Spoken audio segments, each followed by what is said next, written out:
Hello friend, target with P S Parihar के इस online platform पर मैं आप सबका स्वागत करती हूं। आज की इस वीडियो में हम देखेंगे यूपी SSSC ग्राम विकास अधिकारी की परीक्षा का 2018 की प्रथम पाली का पेपर। देखते हैं पहला प्रश्न। नीचे दिए गए गद्यांश को पढ़ करके प्रश्नों के उत्तर दीजिए। तो सबसे पहले हम गद्यांश को पढ़ेंगे, फिर इसके जो प्रश्न दिए हुए हैं उनका उत्तर देंगे। अपने प्रियजनों से रहित राज्य किस काम का? प्यारी मनुष्य जाति का सुख ही जगत के मंगल का मूल साधन है। बिना उसके सुख के अन्य सारे उपाय निष्फल हैं। धन की पूजा से ऐश्वर्य, तेज, बल और पराक्रम नहीं प्राप्त होने का। चैतन्य आत्मा की पूजा से ही ये पदार्थ प्राप्त होते हैं। चैतन्य पूजा से ही मनुष्य का कल्याण हो सकता है। समाज का पालन करने वाली दूध की धारा जब मनुष्य के प्रेममय हृदय, निष्कपट मन और मित्रतापूर्ण नेत्रों से निकल कर बहती है, तब वही जगत में सुख के खेतों को हरा भरा और प्रफुल्लित करती है और वही उनमें फल भी लगाती है। तो हमने गद्यांश को पढ़ लिया है, अब हम इसके प्रश्नों को देखेंगे। प्रश्न संख्या 1, किससे रहित राज्य किस काम का? ऑप्शन ए भद्रजनों से, ऑप्शन बी श्रेष्ठ जनों से, ऑप्शन सी प्रियजनों से, ऑप्शन डी शिक्षित जनों से। तो जैसे हमने गद्यांश की पहली लाइन में देखा कि प्रियजनों से रहित राज्य किस काम का, तो इसका राइट आंसर हो जाएगा ऑप्शन नंबर सी, प्रियजन। चलते हैं अगले प्रश्न पर। प्रश्न संख्या 2, जगत का अर्थ है। ऑप्शन ए समाज, ऑप्शन बी संसार, ऑप्शन सी देश, ऑप्शन डी प्रदेश। तो इसका राइट आंसर हो जाएगा ऑप्शन नंबर बी, संसार।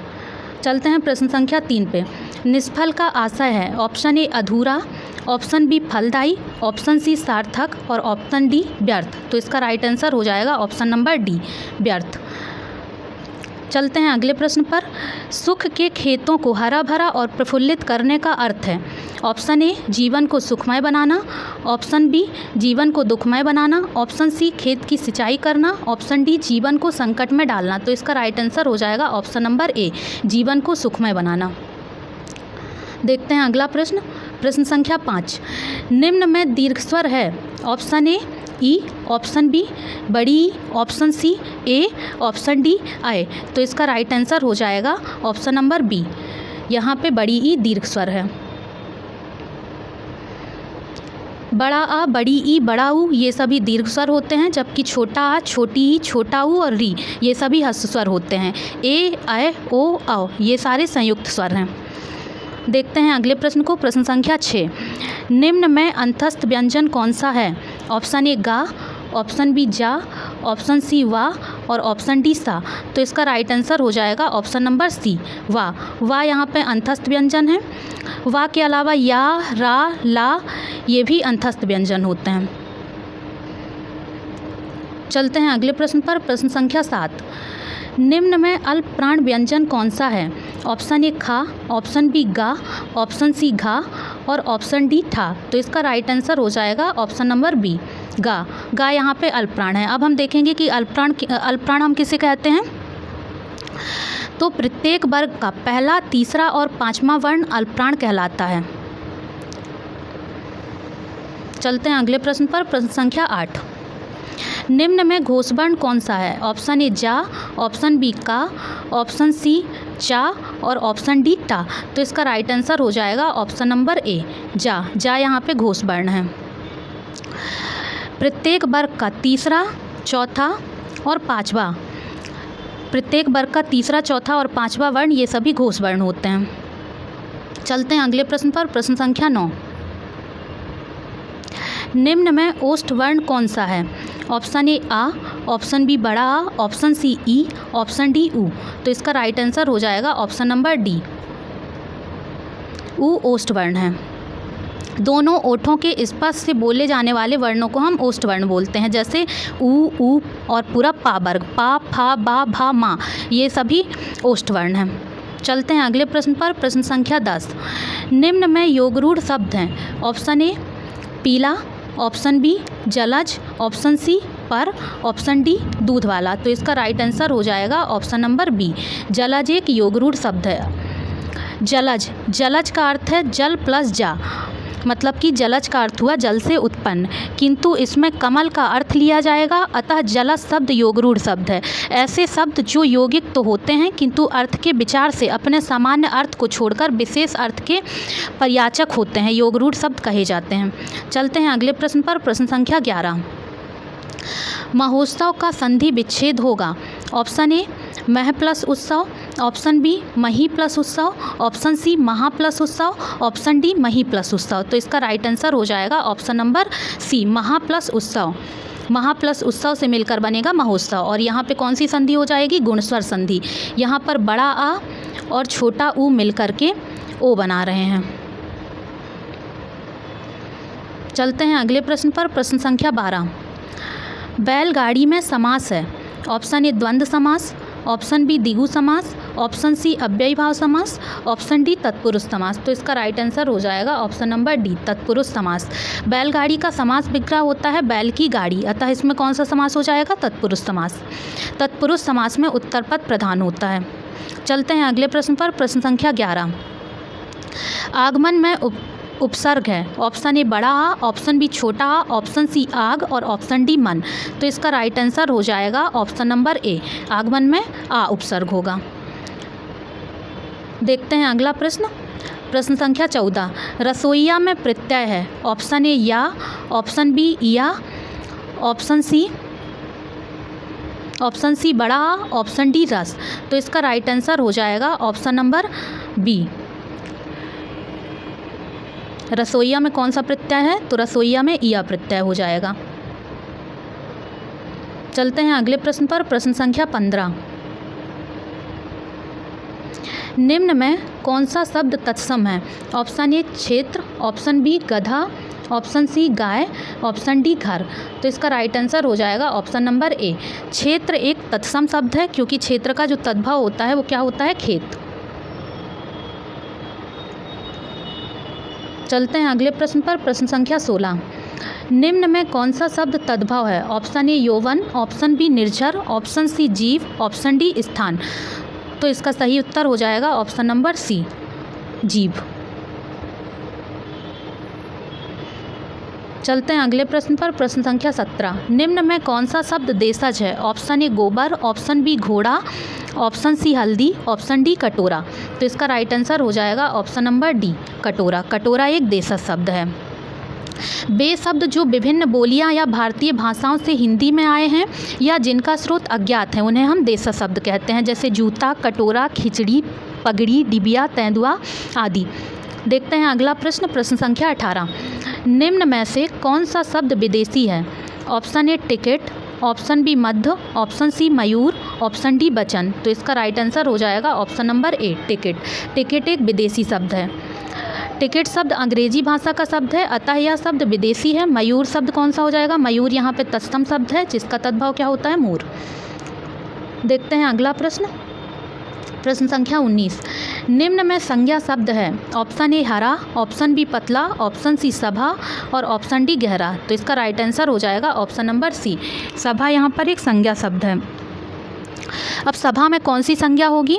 तो जिस संज्ञा से वस्तु अथवा व्यक्ति के समूह का बोध हो उसे हम समूहवाचक संज्ञा कहते हैं। तो यहाँ पे सभा क्या हो जाएगी? समूहवाचक संज्ञा। चलते हैं अगले प्रश्न पर। प्रश्न संख्या 20। निम्न में सर्वनाम शब्द है। ऑप्शन ए नींद, ऑप्शन बी रोग, ऑप्शन सी सफाई, ऑप्शन डी कौन। तो इसका राइट आंसर हो जाएगा ऑप्शन नंबर डी कौन यहाँ पर सर्वनाम शब्द है।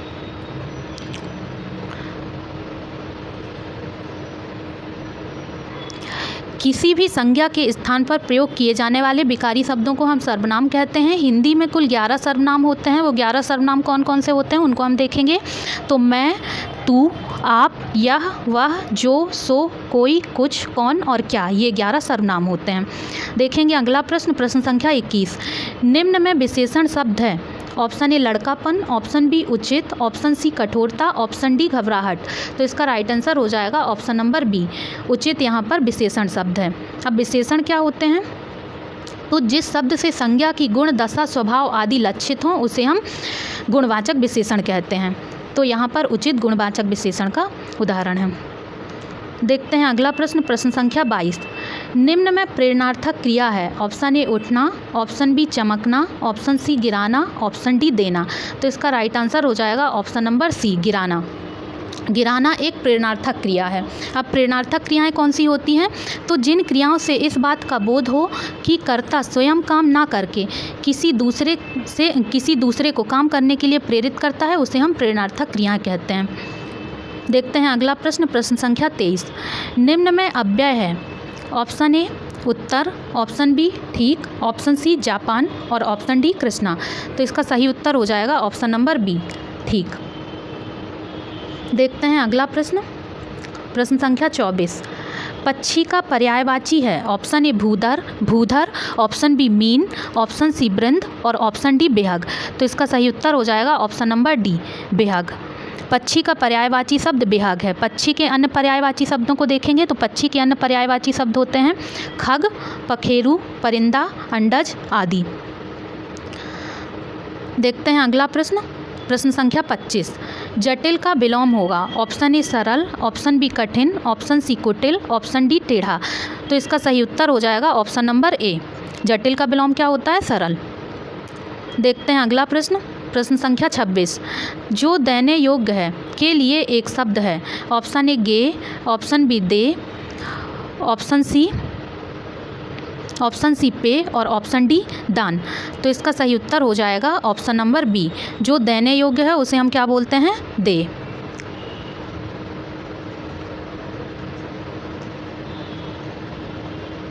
देखते हैं अगला प्रश्न, प्रश्न संख्या 27। दिन शब्द युग्म का सही अर्थ है। ऑप्शन ए दिवस गरीब, ऑप्शन बी गरीब और दिवस, ऑप्शन सी सुबह गरीब, ऑप्शन डी दोपहर गरीब। तो इसका सही उत्तर हो जाएगा ऑप्शन नंबर ए दिवस और गरीब। दिन का मतलब होता है दिवस जबकि दीन का मतलब होता है गरीब। देखते हैं अगला प्रश्न, प्रश्न संख्या 28। निम्न में कौन सा शब्द अनेकार्थक है? ऑप्शन ए साहस, ऑप्शन बी पुस्तक, ऑप्शन सी अंबर, ऑप्शन डी बालक। तो इसका सही उत्तर हो जाएगा ऑप्शन नंबर सी अंबर। देखते हैं अगला प्रश्न, प्रश्न संख्या 29। निम्न में वर्तनी की दृष्टि से शुद्ध शब्द है। ऑप्शन ए पूज्य, ऑप्शन बी परीक्षण, ऑप्शन सी प्राण और ऑप्शन डी परीक्षा। तो इसका सही उत्तर हो जाएगा ऑप्शन नंबर डी। परीक्षा यहाँ पर शुद्ध लिखा हुआ है जबकि पूज्य, परीक्षण और प्राण ये सभी अशुद्ध लिखे हुए हैं। तो पूज्य की शुद्ध वर्तनी क्या हो जाएगी? पूज्य को हम इस प्रकार से लिखते हैं, वहीं प्राण नहीं होता है। प्राण की शुद्ध वर्तनी होती है प्राण। परीक्षण को हम कैसे लिखेंगे?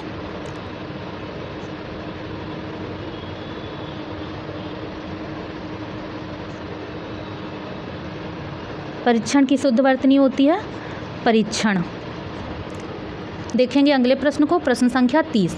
निम्न में वर्तनी की दृष्टि से अशुद्ध शब्द है। ऑप्शन ए प्रादेशिक, ऑप्शन बी माधुर्य, ऑप्शन सी व्याप्त और ऑप्शन डी प्रमाणिक। तो इसका सही उत्तर हो जाएगा ऑप्शन नंबर डी। प्रमाणिक यहाँ पर शुद्ध लिखा हुआ है जबकि अन्य शब्द अशुद्ध है। देखते हैं अगला प्रश्न, प्रश्न संख्या 31। निम्न में अधिकरण कारक का परसर्ग कौन सा है? ऑप्शन ए पर, ऑप्शन बी ने, ऑप्शन सी को और ऑप्शन डी से। तो इसका सही उत्तर हो जाएगा ऑप्शन नंबर ए पर। अधिकरण कारक का जो परसर्ग होता है वो या तो में होता है या तो पर होता है। देखते हैं अगला प्रश्न, प्रश्न संख्या 32। निम्न में पुल्लिंग शब्द कौन सा है? ऑप्शन ए क्षमा, ऑप्शन बी घटना, ऑप्शन सी क्षेत्र और ऑप्शन डी रीति। तो इसका सही उत्तर हो जाएगा ऑप्शन नंबर सी क्षेत्र। क्षेत्र यहाँ पर पुल्लिंग शब्द है जबकि क्षमा, घटना और रीति ये सभी स्त्रीलिंग शब्द हैं। देखते हैं अगला प्रश्न, प्रश्न संख्या 33। निम्न में स्त्रीलिंग शब्द कौन सा है? ऑप्शन ए दुख, ऑप्शन बी गरिमा, ऑप्शन सी लेख, ऑप्शन डी स्पर्श। तो इसका सही उत्तर हो जाएगा ऑप्शन नंबर बी गरिमा। गरिमा यहाँ पर स्त्रीलिंग शब्द है जबकि दुख, लेख, स्पर्श ये सभी पुल्लिंग शब्द हैं। चलते हैं अगले प्रश्न पर, प्रश्न संख्या 34। किसका प्रयोग सदैव बहुवचन में होता है? ऑप्शन ए दर्शन, ऑप्शन बी नारी, ऑप्शन सी लता, ऑप्शन डी गाय। तो इसका सही उत्तर हो जाएगा ऑप्शन नंबर ए दर्शन। दर्शन एक ऐसा शब्द है जो सदैव बहुवचन में यूज़ होता है। इसके अलावा अन्य शब्द हैं जो हमेशा बहुवचन में होते हैं जैसे लोग, प्राण, आंसू, दाम, होठ, हस्ताक्षर इत्यादि। ये सभी ऐसे शब्द हैं जो सदैव बहुवचन में होते हैं। देखते हैं अगला प्रश्न, प्रश्न संख्या 35। निम्न में भूतकाल का उदाहरण है। ऑप्शन ए मैं जाता हूँ, ऑप्शन बी राम घर गया था, ऑप्शन सी वह आ रहा है, ऑप्शन डी वह पुस्तक पढ़ेगा। तो इसका सही उत्तर हो जाएगा ऑप्शन नंबर बी, राम घर गया था। ये क्या, ये एक भूतकाल का उदाहरण है, जबकि मैं जाता हूँ ये वर्तमान काल में है, वह आ रहा है यह भी वर्तमान काल में है, और वह पुस्तक पढ़ेगा ये भविष्य काल में है। देखते हैं अगला प्रश्न, प्रश्न संख्या 36। निम्न में भाववाच्य है। ऑप्शन ए मोहन पुस्तक पढ़ता है, ऑप्शन बी श्याम पत्र लिखता है, ऑप्शन सी मोहन से बैठा नहीं जाता, ऑप्शन डी पत्र लिखा जाता है। तो इसका राइट आंसर हो जाएगा ऑप्शन नंबर सी, मोहन से बैठा नहीं जाता। यहाँ पे क्या हो जाएगा, भाववाच्य। मोहन से बैठा नहीं जाता वाक्य में भाववाच्य है। क्रिया का वह रूपांतर जिससे वाक्य में क्रिया अथवा भाव की प्रधानता का बोध हो उसे हम क्या कहते हैं, भाववाच्य कहते हैं। देखेंगे अगला प्रश्न, प्रश्न संख्या 37। निम्न में कौन सा वाक्य मिश्र वाक्य है। ऑप्शन ए विद्वान सब जगह पूछा जाता है, ऑप्शन बी अच्छा लड़का माता पिता की आज्ञा मानता है, ऑप्शन सी वह पुस्तक राम की थी, ऑप्शन डी जब सवेरा हुआ तब हम लोग बाहर गए। तो इसका राइट आंसर हो जाएगा ऑप्शन नंबर डी, जब सवेरा हुआ तब हम लोग बाहर गए। यह एक मिश्रित वाक्य है। अब हम देखेंगे कि मिश्रित वाक्य हम किसे कहते हैं। जिन वाक्यों में एक प्रधान उपवाक्य हो और अन्य आश्रित उपवाक्य हो, तथा जो आपस में की, जो, क्योंकि, जितना, उतना, जैसा, वैसा, जब, तब, जहाँ, वहाँ, जिधर, उधर, अगर, यदि, तो, यद्यपि, तथापि आदि शब्दों से जुड़े होते हैं उन्हें हम मिश्रित वाक्य कहते हैं। देखते हैं अगले प्रश्न को, प्रश्न संख्या 38। मैंने विद्यालय जाना है वाक्य में अशुद्ध अंश है। तो जैसे कि आप सभी देख पा रहे हैं, मैंने विद्यालय जाना है नहीं होता है, मुझे विद्यालय जाना है होता है। तो इसका राइट आंसर क्या हो जाएगा, ऑप्शन नंबर ए, यहाँ होगा मुझे विद्यालय जाना है। देखते हैं अगला प्रश्न, प्रश्न संख्या 29। प्रश्न चिन्ह कौन सा है। तो इसमें आप सभी जानते हैं कि प्रश्न चिन्ह कौन सा हो जाएगा। ऑप्शन नंबर बी में दिया हुआ जो चिन्ह है इसको हम प्रश्न चिन्ह बोलते हैं। तो इसका राइट आंसर हो जाएगा ऑप्शन नंबर बी।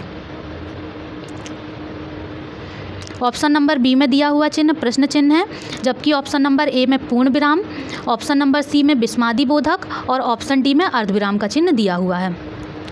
देखते हैं अगला प्रश्न, प्रश्न संख्या 40। आसमान फट जाना मुहावरे का सही अर्थ है।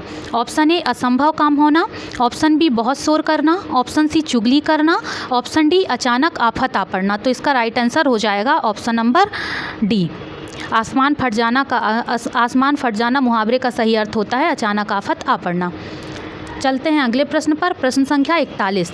स्वावलंबी होने के लिए सही मुहावरा है। ऑप्शन ए पोबारा होना, ऑप्शन बी पानी फेर देना, ऑप्शन सी अपने पैरों पर खड़ा होना, ऑप्शन डी फूक फूक कर कदम रखना। तो इसका सही उत्तर हो जाएगा ऑप्शन नंबर सी, पैरों पर खड़ा होना। अपने पैरों पर खड़ा होना इसका मतलब क्या होता है, स्वावलंबी होना। देखेंगे अगला प्रश्न, प्रश्न संख्या 42। बोए पेड़ बबूल के आम कहाँ से होए लोकोक्ति का सही अर्थ है। ऑप्शन ए कर्म के अनुसार फल नहीं मिलता, ऑप्शन बी जैसा कर्म करोगे वैसा फल मिलेगा, ऑप्शन सी कर्म और फल का कोई संबंध नहीं है, ऑप्शन डी कर्म करो फल की चिंता मत करो। तो इसका सही आंसर हो जाएगा ऑप्शन नंबर बी, जैसा कर्म करोगे वैसा फल मिलेगा। चलते हैं अगले प्रश्न पर, प्रश्न संख्या 43। लाभ ही लाभ अर्थ के लिए लोकोक्ति है। ऑप्शन ए 5 उंगलियां घी में होना, ऑप्शन बी 5 उंगलियां बराबर नहीं होती, ऑप्शन सी नेकी कर और कुएं में डाल, ऑप्शन डी नेकी और पूछ पूछ। तो इसका सही उत्तर हो जाएगा ऑप्शन नंबर ए, 5 उंगलियां घी में होना इसका मतलब होता है लाभ ही लाभ। चलते हैं अगले प्रश्न पर, प्रश्न संख्या 44। मूल पाठ का व्याख्या के साथ अनुवाद कहलाता है। ऑप्शन ए शब्दानुवाद, ऑप्शन बी भावानुवाद, ऑप्शन सी सारानुवाद, ऑप्शन डी व्याख्यानुवाद। तो इसका सही उत्तर हो जाएगा ऑप्शन नंबर डी, व्याख्यानुवाद। मूल पाठ का व्याख्या के साथ अनुवाद व्याख्यानुवाद कहलाता है। देखेंगे अगला प्रश्न, प्रश्न संख्या 45। ब्रज हिंदी किस उपभाषा के अंतर्गत है। ऑप्शन ए पहाड़ी हिंदी, ऑप्शन बी पूर्वी हिंदी, ऑप्शन सी पश्चिमी हिंदी, ऑप्शन डी राजस्थानी हिंदी। तो इसका सही उत्तर हो जाएगा ऑप्शन नंबर सी, पश्चिमी हिंदी। जो ब्रज भाषा है वो पश्चिमी हिंदी के अंतर्गत आती है। इसके अलावा पश्चिमी हिंदी में ब्रज के अलावा कन्नौजी, बुंदेली, खड़ी बोली और राजस्थानी, ये सभी पश्चिमी हिंदी की भाषाएँ हैं। जबकि पूर्वी हिंदी में शामिल उपभाषाएँ कौन कौन सी हैं, तो अवधी, बघेली, छत्तीसगढ़ी और बिहारी। देखेंगे अगला प्रश्न, प्रश्न संख्या 46। अमेंडमेंट के लिए सटीक हिंदी अनुवाद है? ऑप्शन ए शोधन, ऑप्शन बी संशोधन, ऑप्शन सी प्रशोधन, ऑप्शन डी समाशोधन। तो इसका सही उत्तर हो जाएगा ऑप्शन नंबर बी संशोधन। अमेंडमेंट का सही अनुवाद क्या होता है? संशोधन। देखेंगे अगला प्रश्न, प्रश्न संख्या 47। सूरसागर के रचयिता कौन हैं? Option A Vidyapati, option B Jayadev, option C Tulsidas, option D Surdas.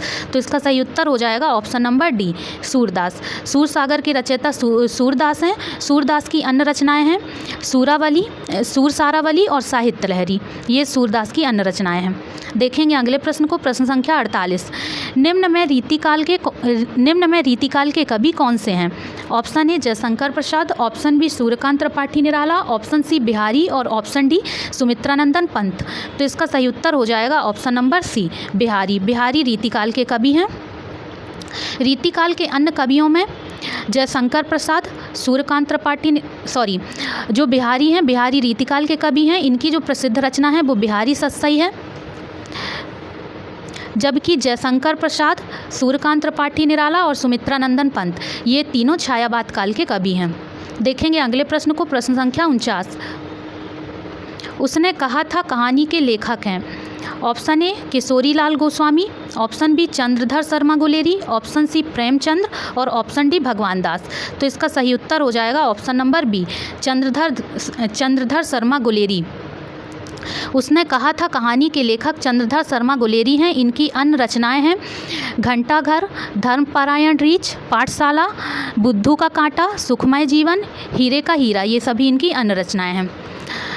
देखते हैं अगले प्रश्न को, जो कि आज का हमारा आखिरी प्रश्न है। उर्वशी किसका काव्य है? Option A Jaishankar Prasad, option B Maithili Sharan Gupt, option C Ramdhari Singh Dinkar और ऑप्शन डी महादेवी वर्मा। तो इसका सही उत्तर हो जाएगा option number C Ramdhari Singh Dinkar. Urvashi Ramdhari Singh Dinkar का कविता संग्रह है। इनके अन्य कविता संग्रह हैं रश्मि रथी, हुंकार, कुरुक्षेत्र, परशुराम की प्रतिज्ञा और हाहाकार। तो ये था हमारा आज का